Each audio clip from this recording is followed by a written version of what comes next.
Hello and welcome to Fiction Fans, a podcast where we read books and other words too. I'm Lily. And I'm Sarah, and today we'll be talking about Shake Out the Ghosts by Hess. But first we have our quick 5-minute introduction. Sarah, what's something great that happened recently? I suspect that we may have the same answer to this question this episode, but I went up to Seattle to visit you for your baby shower. It was delightful. Really nice to see you and your husband. Yeah, I will add a specific onto that for my answer, so that it's not exactly the same as yours. But we took you to our favorite brunch/neighborhood bar place. It was really good. It's really good, right? I would like to go back there and eat more of their food. Their food is good, and I have a warm spot in my heart for them because we went with friends once in the evening, not for brunch, and they had like 2 hours before close, but we felt bad because we were like the only people in there. You know when you feel like you're imposing? Mm-hmm. But they were so cool, and we just like sat there taking up space playing board games because there was no one else there. And they kept giving us free refills for the chips and dip, so they were nice. I liked the vibes. They seemed like good people and just a really nice local place. And the brunch is always full of families. There's always little kids there. It's like a crazy... It's one of those weird mixes between like a family-friendly restaurant, but also a bar. Yes. Anyway, it was great taking you there and showing you. Also, they have skeletons, like giant life-size skeletons as part of the decor. So what's not to love? You have to love giant skeletons. Mm-hmm. What are you drinking today? I have spent all afternoon weeding in the backyard, so I am hydrating and just drinking water. Well, that's good. You gotta stave off the heat stroke from whatever ungodly heat wave you're getting there in spring. It is quite warm. I mean, high 70s, so not like crazy warm, but I wouldn't call that spring weather though. I wouldn't call it spring weather. Definitely warm enough that when you spend multiple hours outside in the sun doing yard work, you do want to drink a lot of water. Yes. I have a can of milk tea, which is not nearly as sweet as sometimes canned milk tea is. And I mean, interesting. There's still sugar in it. It's still sweetened. But sometimes you open one and you're like, oh, that's just sugar. There's no tea in this. That sounds like something I would at least give a shot to versus normally I don't because they are too sweet for me. Yeah. I mean, it still definitely has sugar in it. Sure, but I would at least try it rather than decline it immediately. And it actually tells me the kind of tea it is. It's Assam. Oh, cool. Which is a black tea that I love and have not had in a very long time. And it actually tastes like tea. And not, sugar. Sounds like a good milk tea variety then. It's really good, yeah. I'm enjoying it quite a bit. Have you read anything not podcast related lately? I read a fun thread on Blue Sky about why calling Easter Jesus a zombie is inappropriate. Not because of any like theological issues with it, but because zombie is the wrong kind of undead. Yeah, that makes sense. Yeah, it was a fun thread, but the actual answer is no, I haven't done any non-podcast book reading. All right, let's talk about Shake Out the Ghosts. I think we both struggled to get into this book. I definitely did. And not because of any issues with the quality of the book itself. Like, it was well written. I just was not in the mood to read about two sad artist boys. Yeah. And this is about two sad artist boys, so I struggled.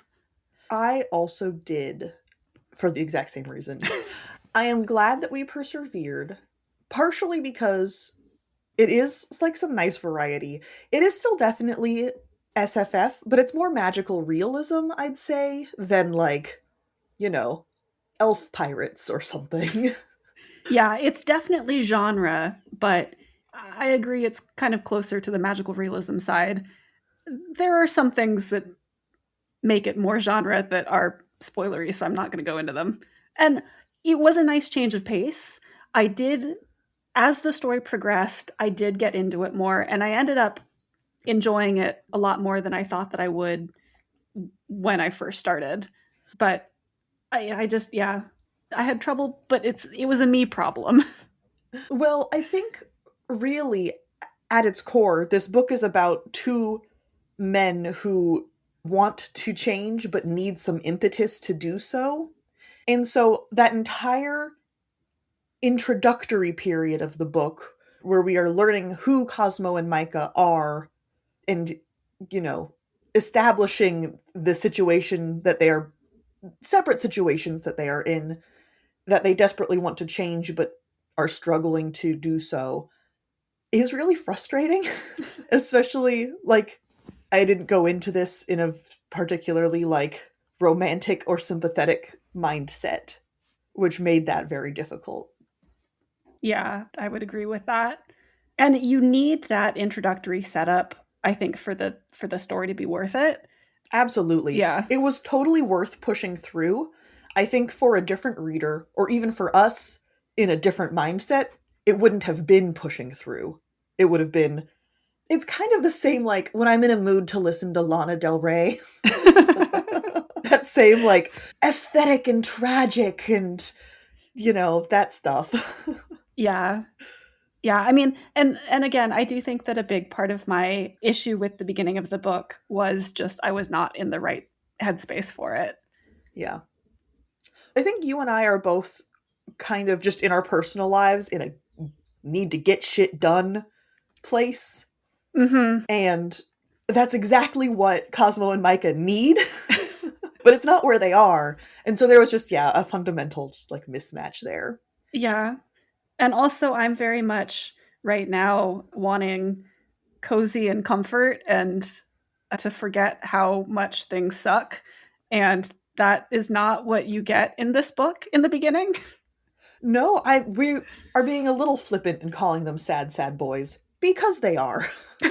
But for, genuine reasons. They aren't like catastrophizing their lives or something. Like they have genuine struggles.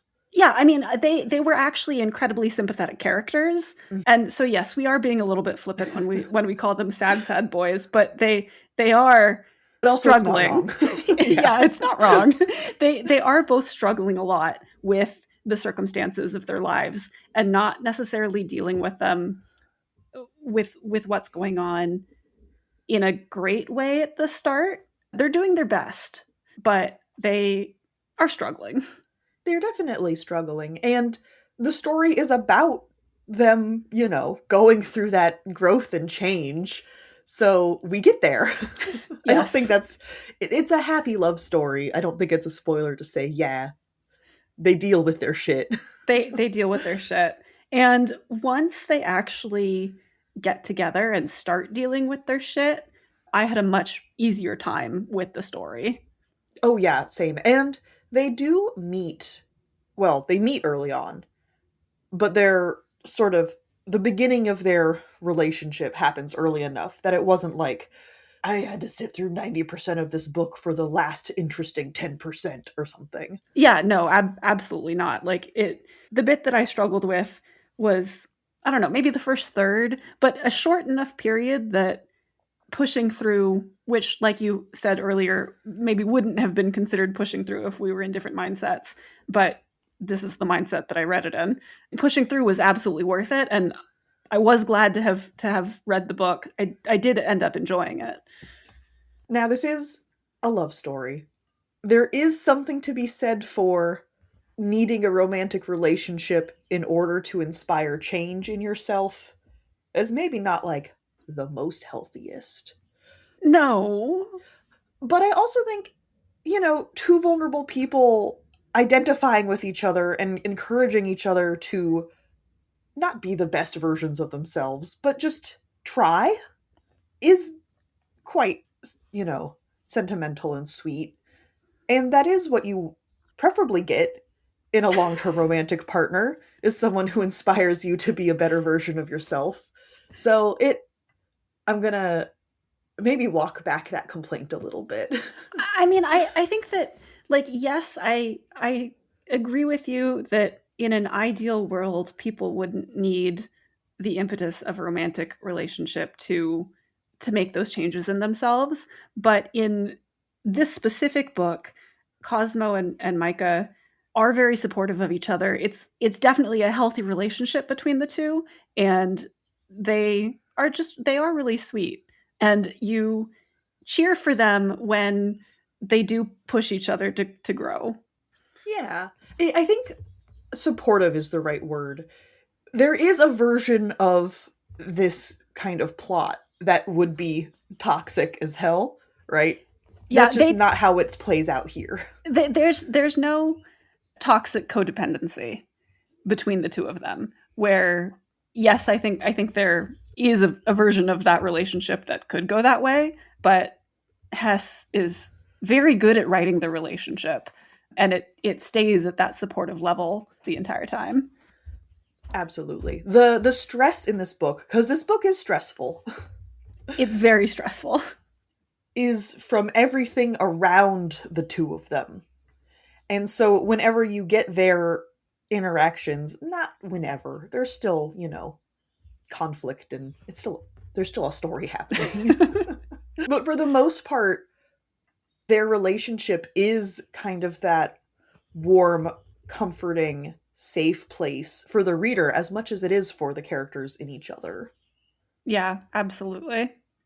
So I think also, still a me problem, but not only did I not have a ton of patience for sad, sad boys, I never have a lot of patience for sad, sad artists.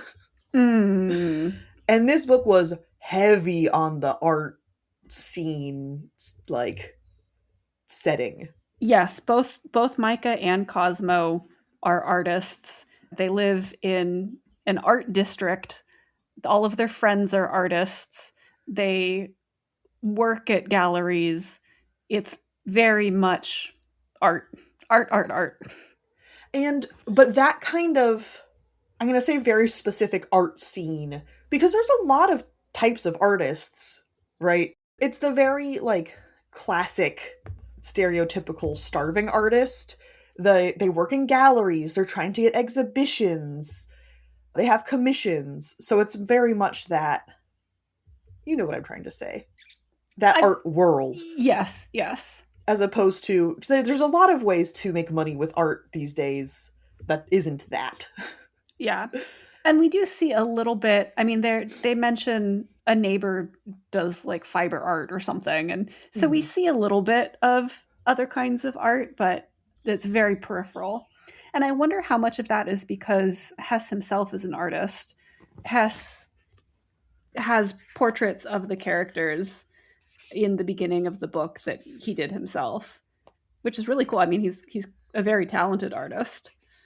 Yeah, and there's nothing wrong with the gallery scene, but when you have two or any number, when there is a person complaining about the art scene and yet they are paying for all of their living expenses by being an artist, it's kind of like you've already done the almost impossible.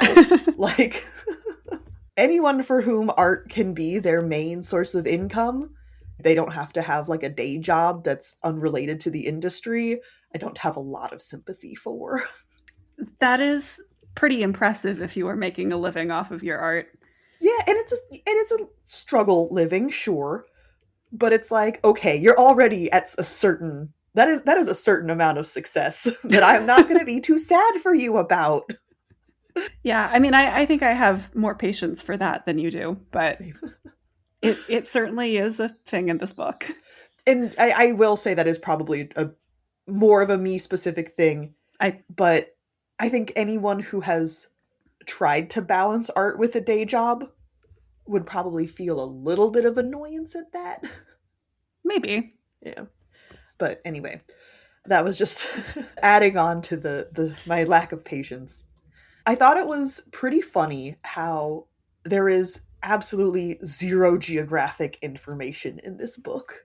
It's yeah, I don't want to call it nondescript because we get a very clear idea of what their surroundings are like, but it's not specific to any city Like this could be any artist district in any city in any country, basically.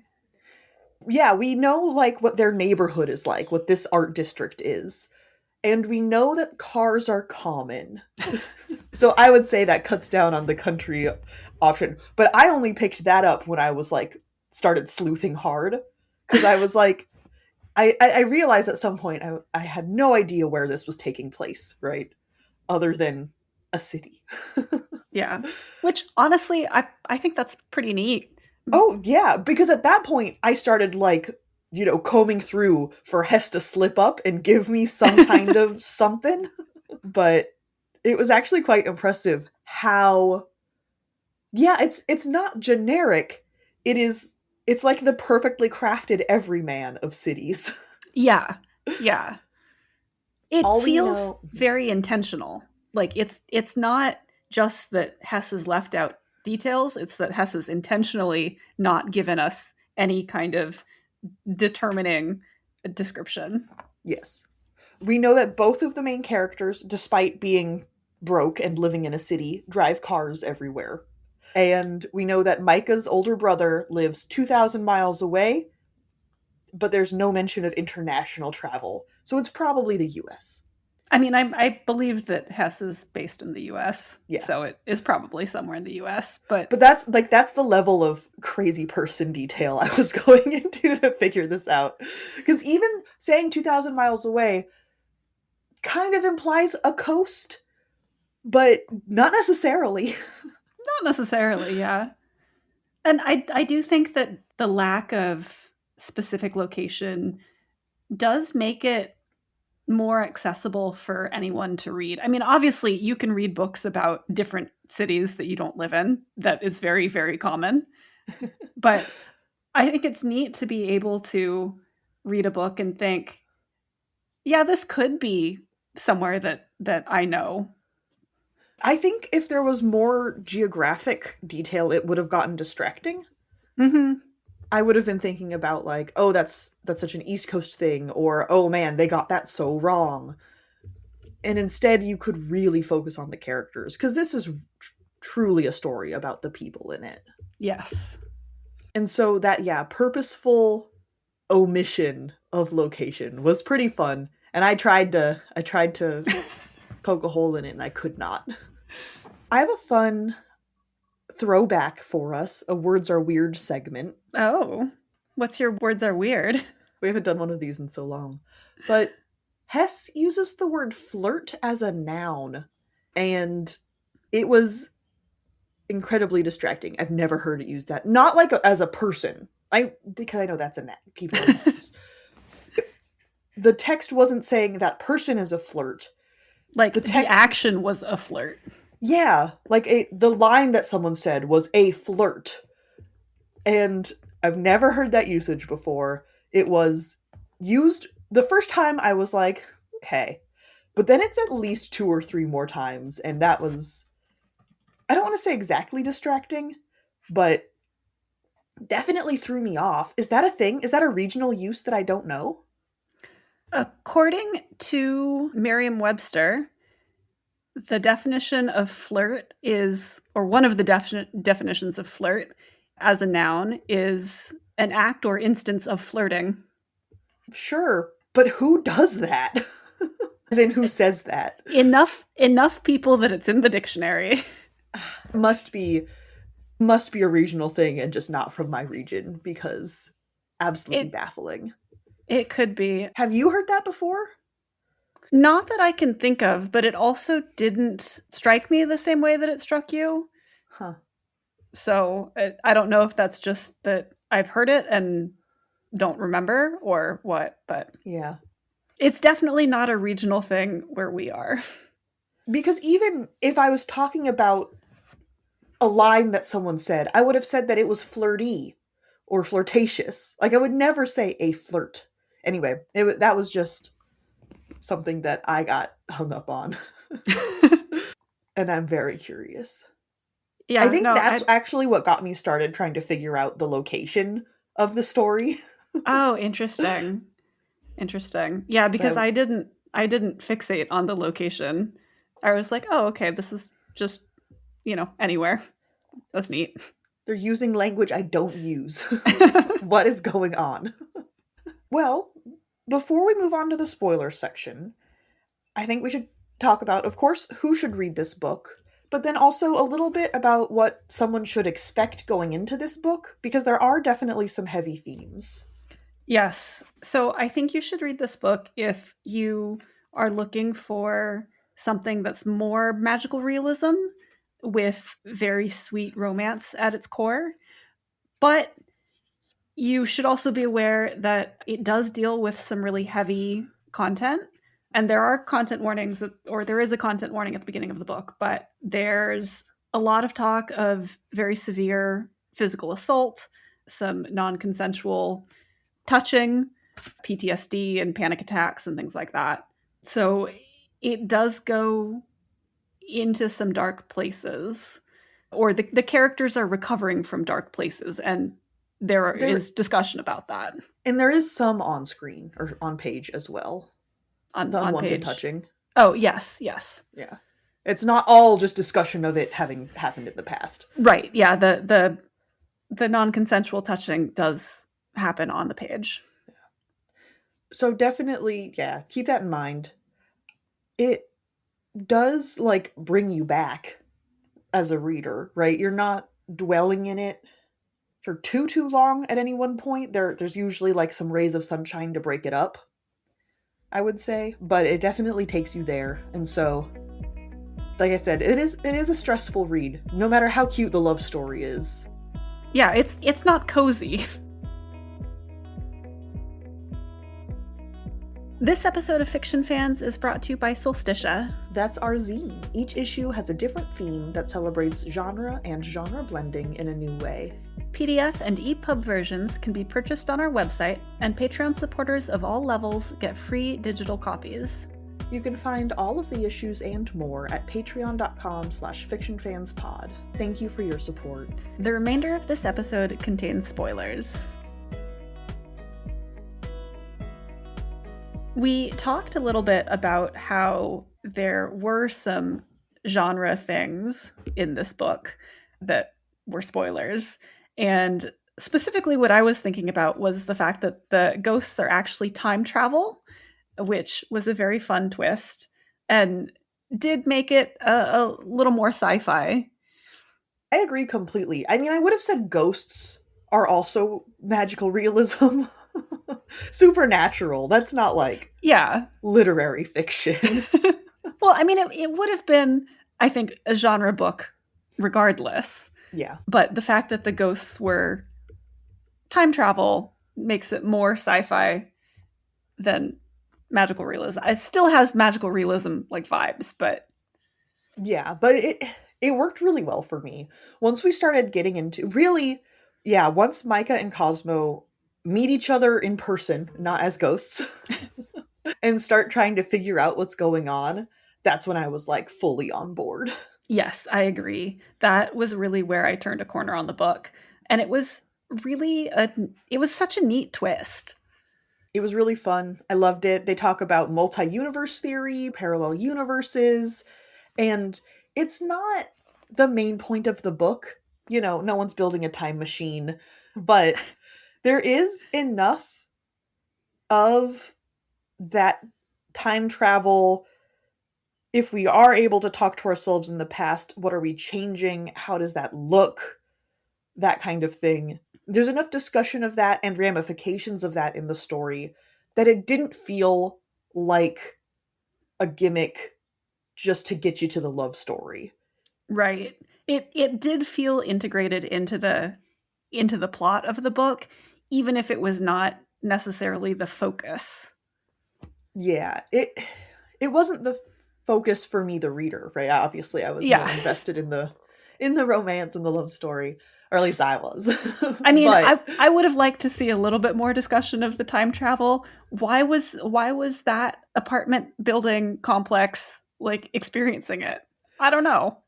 It's never really answered.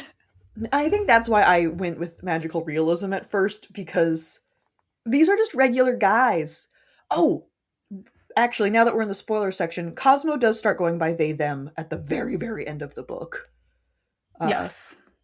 which felt like a spoiler to say at the beginning of this episode, but now I think we probably ought to. I should remember to use the pronouns that they would prefer. Yes. But regular folk, Micah and Cosmo don't know anything about like physics and time travel and shit. They're making it up as they go along. And so as readers, we don't get like a super technical explanation of what's going on. And I kind of liked it. We Yeah. get enough of a conversation around it because obviously these characters are like, what the hell? But it doesn't get distracted by that too much. The balance of time travel to romance worked very well for me. It was a good balance just because of the kind of reader that I am. I was slightly less interested in the romance, would have liked more of the time travel just because I was interested in the time travel.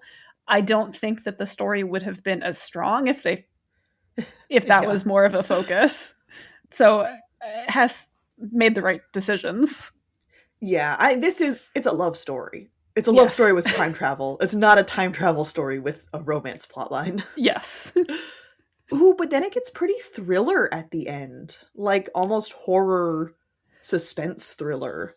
Yeah, there are some definite vibes when Cosmo gets abducted by their boss, stalker. I mean, Royce is both of those things. Yeah. And yeah, it gets really tense. That kind of felt like it came out of nowhere. I guess there are dark themes in this book before that, but they're all very, I don't know, pretty normal life dark, not high action thriller dark. I disagree with you a little bit because by the time that this happens, we know the details of Micah's assault, That's true. which is pretty horrific.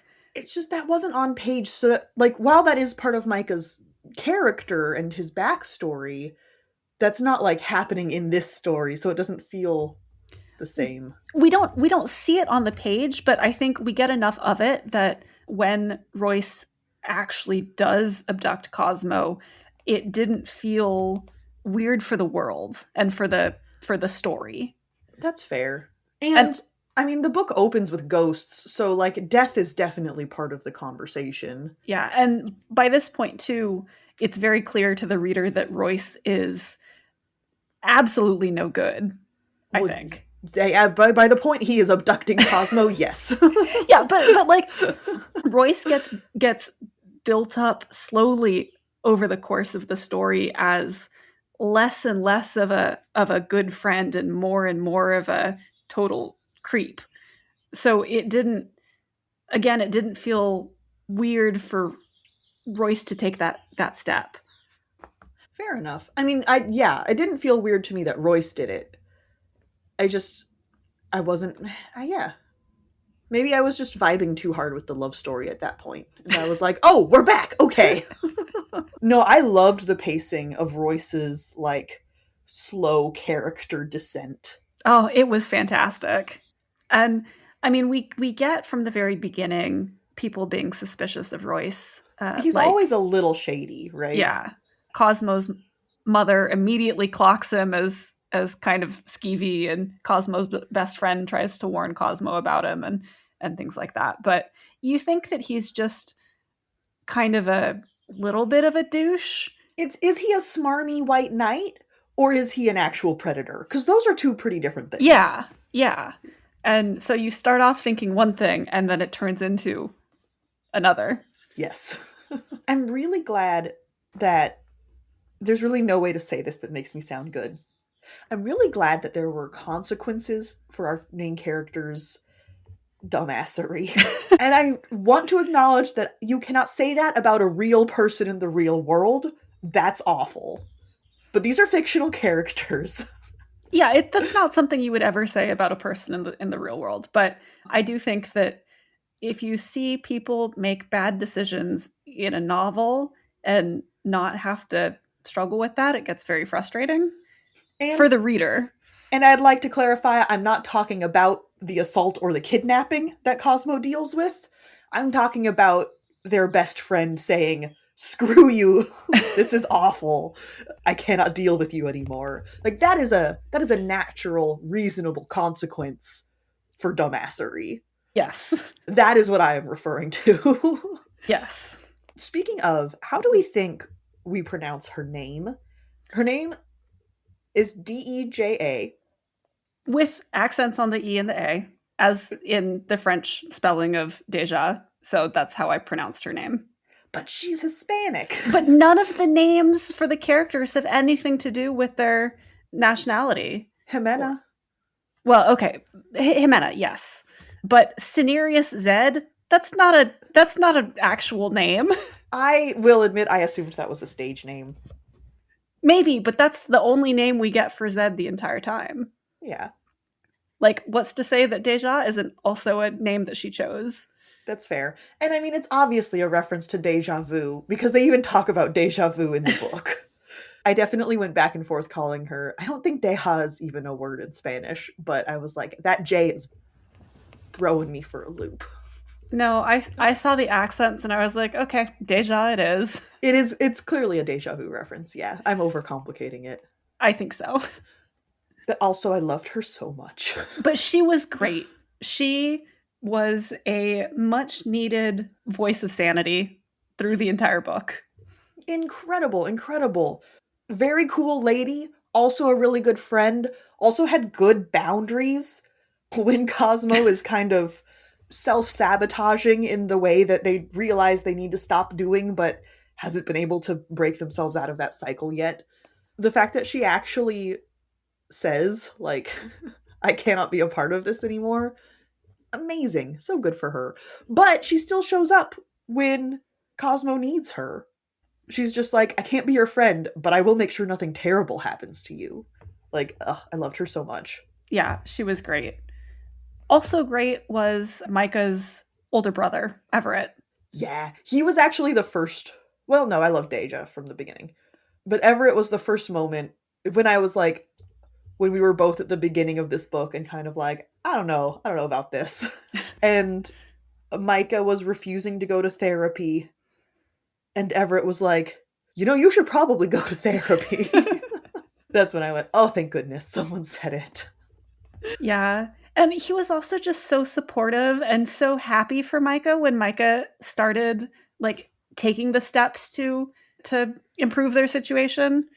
That it was really lovely to see. He's a good brother. Yeah, I love supportive family. Found family, blood family. Love a supportive family moment. Yes. It also really helped having both Deja and Everett. Micah and Cosmo aren't alone. The book gets dark. It's not that dark. Like, they're never fully abandoned. They always have a lifeline they could call on. And I think that helps keep the tone of the book from getting a little bit too much. Yeah, I mean, I think that the book goes in some pretty dark places, even though they do have a support system that they can call on. They're not always in a place mentally to do it, and so they do a lot of self-sabotage, the both of them. Well, yeah, the book is dark. I think I might have a higher tolerance for emotional dark themes than you. All possible, quite possible. And also, right now I have very little tolerance, just in general, so. But yeah, both of those characters fulfilled the, like, need for me to reach into this novel and shake Micah and Cosmo, so I was glad that I had an avatar in their world. Yes. Speaking of consequences, I had a note written down. I actually felt quite bad for Zed in the end, and then realized, yeah, no shit, Lily, he gets murdered. And also, he's not the one doing the stalking. Even if he was, I don't think murder is a reasonable response to that. Well, no, murder is not a reasonable response to that. A restraining order is. But it turns out that he's not the one doing the stalking. And what I meant when I put that line in there is that if I was rereading this book, and while he was still alive, he's just another sad boy. Yeah. I mean, pestering Cosmo, not taking no for an answer, but in a sad boy way, not in a predator way, which is what everyone assumed, because everyone assumed Zed was the one stalking and harassing and leaving creepy notes and scaring away Cosmo's partners. Yeah, like Zed is a little bit of a jerk who needs to do some growing up, not a great boyfriend, but also just kind of in a generic way. I mean, I don't mean generic in that he felt like a bland character or anything, He's your run of but the mill bad boyfriend. yeah. And everyone assumes the worst of him. And I was like, oh, poor guy. Once you realize that he's not the one who's been scaring away partners. And that's what I meant. And then I was like, oh, yeah, also he gets killed. Yeah. Yeah. That, obviously, you feel bad for that, but that's a step beyond. Yes. At least Micah and Cosmo get a chance to grow. Zed does not. Zed does not make it out of this book. No, poor Zed. But it was really rewarding to see Micah and Cosmo grow. It really was. And they're very cute together. They are very cute together. They're clearly cute together. Yeah. Were older than I expected them to be, which I think also made it a little hard for me to read this book. Well, when I was trying to get into it at the beginning and needing more sympathy for the characters than I had. They were old enough that I did kind of want to go to both of them and say, you guys should have your lives together a little bit more than this by now. I think I was harder on Cosmo than I was on Micah. Well, Micah, who was older, but Micah also went through an incredibly, incredibly traumatizing event. Exactly. It's not something that he could have dealt with before now. Yeah. Because it hadn't happened to him already. Whereas Cosmo's struggles feel more internal. Yeah. With self-worth and identity. And it feels like something maybe he could have gone through earlier. It feels like something maybe that they could have gone through in their earlier 20s.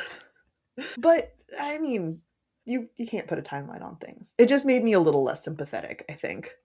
Yeah, that's fair. On the other hand, I did love that they were both a little older because I think there's value in seeing older people not have their shit together and do growing too. Like you can grow at any age. Yeah, you don't have to do all of your growth in your early 20s and then after that you're the same person forever. Thank God. Yeah.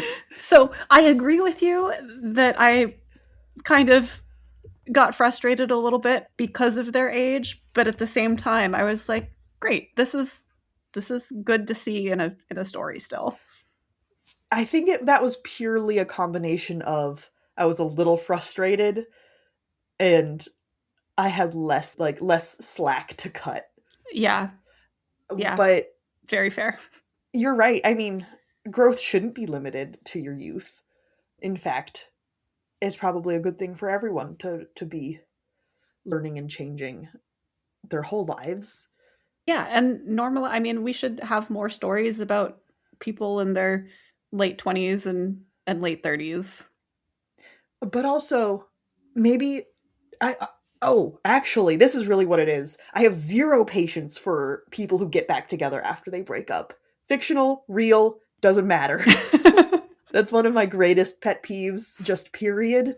And having that be Cosmo's, like, the manifestation of their self-worth issues, it was just not a good, not a good match. It made it hard for me to get into the story. I got there, for sure. That's very fair. I definitely side-eyed Cosmo hard for those decisions, but it was made a little bit easier because that's explicitly called out by everyone as as Cosmo's self-sabotaging. And Cosmo does realize it and gets better about it. And that's the kind of dumbassery that if they were 21, I'd be like, okay, that's really stupid, but they're 21. What you gonna do? It's a little harder to tolerate in a 28-year-old or 29-year-old or however old they were. Although that's also not the age gap, the time skip thing. Because I think they were only like 24 during the flashback. Yeah, actually, that's very true because it's a 3-year difference. Yeah. So that is also more reasonable. And yeah, people can make bad decisions at any time. I'm just going to be more sympathetic if you make a bad decision when you're younger. Yeah. A series of repeated bad decisions, not just one bad decision. Yes. And the whole point is that they identify this and change and grow.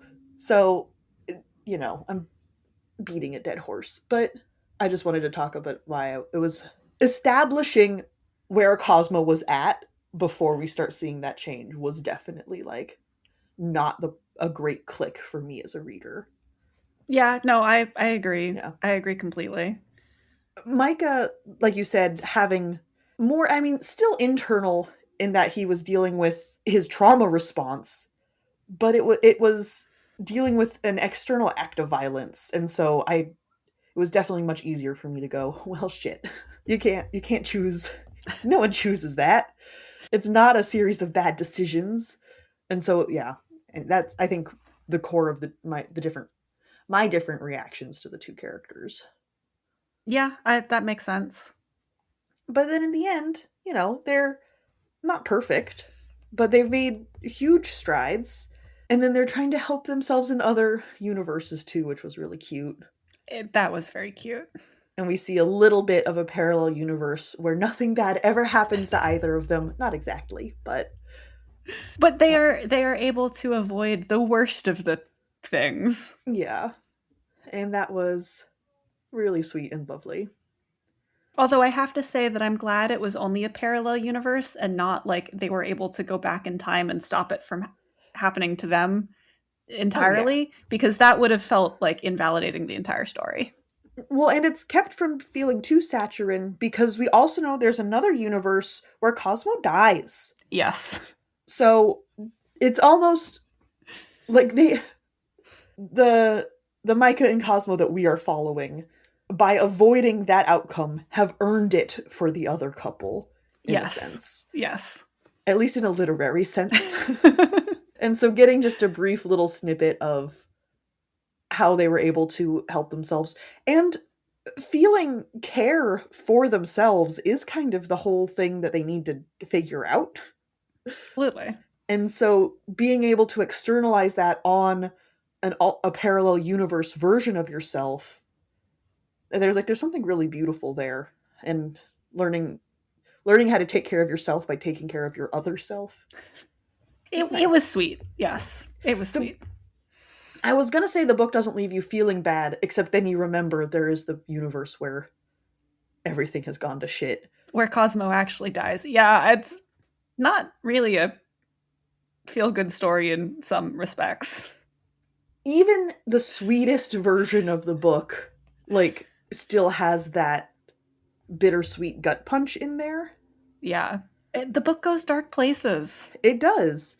And even when it's being, the most lovey-dovey and cozy, it's still with that undercurrent of, in order to get here, some version of them had to go through hell. Yeah, you can't forget that there are really bad things that have happened. Yeah. So, definitely a book to go into with your eyes open. But I love me a dark love story.